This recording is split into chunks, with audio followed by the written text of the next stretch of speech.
welcome you. Today we're gonna see about palpitation. I'm Mohammed Suhail. Palpitation are the perception of cardiac activity. They are often prescribed as fluttering, racing, or skipping sensation.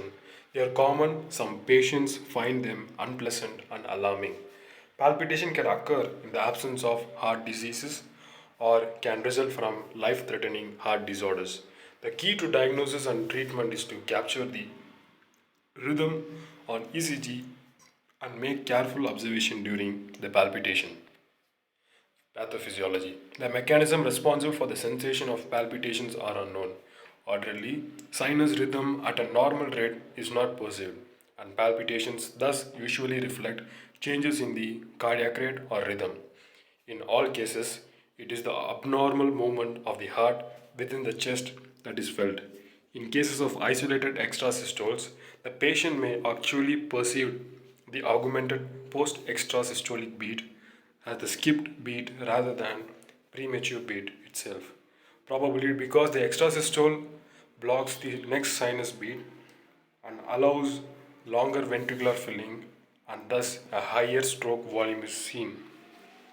The clinical perception of cardiac phenomena is highly variable. Some patients are aware of virtually every premature ventricular beat, but others are unaware of even complex atrial or ventricular tachyarrhythmias. Awareness is heightened in sedentary, anxious, or depressed patients and reduced in active, happy patients. In some cases, palpitations are perceived in the absence of any abnormal cardiac activity. Etiology. Some patients simply have heightened awareness of normal cardiac activity, particularly when excess febrile illness or anxiety increases heart rate. However, diligent evaluation for arrhythmias as the cause of palpitation is warranted. Arrhythmias range from benign to life threatening. The most common arrhythmias include premature atrial contraction, premature ventricular contraction. Both of these arrhythmias usually are harmless. Other common arrhythmias include paroxysmal supraventricular tachycardia, atrioventricular nodal reentrant tachycardia, atrial fibrillation or atrial flutter, ventricular tachycardia, bradyarrhythmia rarely causes a complaint of palpitation, although some patients are aware of slow rate.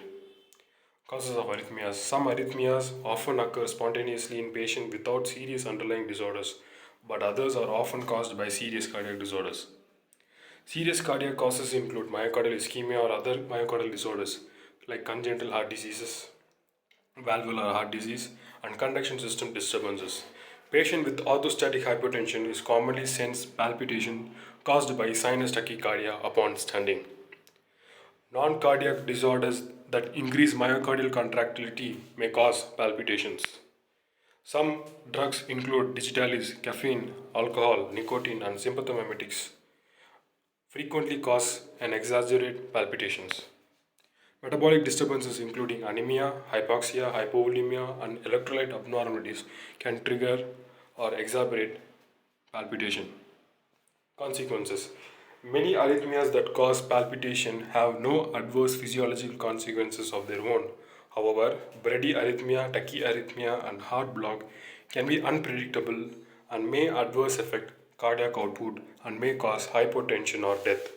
Ventricular tachycardia sometimes degenerate to ventricular fibrillation. Evaluation. A complete history and physical examination are essential. Observation by other medical personnel or reliable observer should be sought. History. History of presenting illness should cover the frequency and duration of palpitation and provoking or exacerbating factors. Important associated symptoms include syncope, lightheadedness, tunnel vision, dyspnea, and chest pain. Asking the patient to tap out the rate and cadence of palpitation is better than a verbal description and often allows a definitive diagnosis, as in missed beat of atrial or ventricular extrasystole or the rapid total irregularities of atrial fibrillation.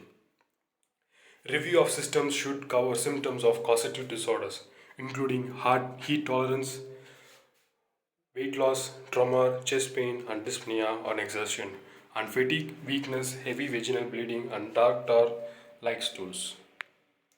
Past medical history should identify known potential causes, including documented arrhythmias and heart or thyroid disorders, Family history should note occurrences of syncope or sudden death at an early age. The drug profile should be reviewed for offended prescription drugs. So, the over-the-counter drugs and including alternative medicine and illicit drugs like cocaine, methamphetamine, caffeine, alcohol, and tobacco use should be determined. Physical examination. The general examination should note whether an anxious demeanor or psychomotor agitation is present. Vital signs are reviewed for fever, hypertension, tachycardia, bradycardia, tachypnea, and low oxygen saturation. Orthostatic changes in blood pressure and heart rate should be measured. Examination of the head and neck should be noted. Any abnormality or dyspnea of the jugular pulse wave compared with the carotid pulse or auscultated heart rhythm of findings of hyperthyroidism, such thyroid enlargement or tenderness and exophthalmos. The conjunctiva, palmar creases, and buccal mucosa should be inspected for pallor. Cardiac auscultation should note the rate and regularity of the rhythm as well as any murmurs or extra heart sounds that might indicate underlying valvular or structural heart disease. Neurological examination should note whether resting trauma or brisk reflexes are present. An abnormal neurological finding suggests that seizure rather than cardiac disorder may be caused if syncope is one of the symptoms. Red flags. Certain findings suggest a more serious etiology. Lightheadedness or syncope, chest pain, dyspnea, new onset of irregular heart rhythm, heart rate of greater than 120 beats per minute, or significant underlying heart disease, family history of recurrent syncope or sudden death, exercise induced palpitation, or particularly syncope. Interpretation of findings. Palpation of arterial pulse and cardiac auscultation may reveal a rhythm disturbances. However, the examination is not always a diagnostic of a specific rhythm, except when it is identified the unique irregularity of some cases of rapid atrial fibrillation, the regular irregularity of coupled atrial or ventricular extrasystole, the regular tachycardia at 150 beats per minute of paroxysmal supraventricular tachycardia, and regular bradycardia of less than 35 beats per minute of complete atrioventricular block. Careful examination of jugular venous pulse waves simultaneously with cardiac auscultation and palpation of a carotid artery allows an evaluation of atrial rhythm through jugular waves while auscultated sounds or the pulse in the carotids are product of ventricular contraction. Thyroid enlargement of or tenderness with exophthalmos suggests a thyrotoxicosis. Marked hypertension and irregular tachycardia suggest pheochromocytoma. Testing typically is done on ECG, sometimes with ambulatory monitoring, laboratory testing, sometimes imaging studies, stress testing, or both. ECG is done, but unless the recording is done while symptoms are occurring, it may not provide a diagnosis. Many cardiac arrhythmias are intermittent and show no fixed ECG abnormalities. Exceptions include Wolff-Parkinson-White syndrome, long QT syndrome, arrhythmogenic right ventricular dysplasia cardiomyopathy, Brugada syndrome, and its variants. If no diagnosis is apparent and symptoms are frequent, Holter monitoring of 24 to 48 hours is useful. For intermittent symptoms, an event recorder worn for longer period and activated by the patient when symptoms are felt is better. These tests are used mainly when a sustained arrhythmia is suspected, rather than when symptoms suggest only occasional skipped beats. Patient with very infrequent symptoms that clinicians suspect represent a serious arrhythmia may have a device implanted beneath the skin of upper chest. This device, often called a loop recorders, so continuously record the rhythm and can be integrated by the external machine that allows the cardiac rhythm to be printed. Finally, a variety of commercially available products that patients may be using may provide additional useful information. These products include fitness trackers, which monitor heart rate, and mobile ECG monitors that are available for phones and watches. Laboratory testing is needed in all patients. All patients should have measurement of complete blood count and serum electrolytes, including magnesium and calcium. Further testing should be aimed at suspected causes. The cardiac marker troponin should measure in patients with ongoing arrhythmias, chest discomfort, or other symptoms suggesting active or recent coronary ischemia, myocarditis, or pericarditis. Thyroid function test is indicated when atrial fibrillation is newly diagnosed or there are symptoms of hyperthyroidism. Patient with paroxysm of high blood pressure should be evaluated for pheochromocytoma. Sometimes tilt table testing are done in patient with postural syncope. Imaging is sometimes needed.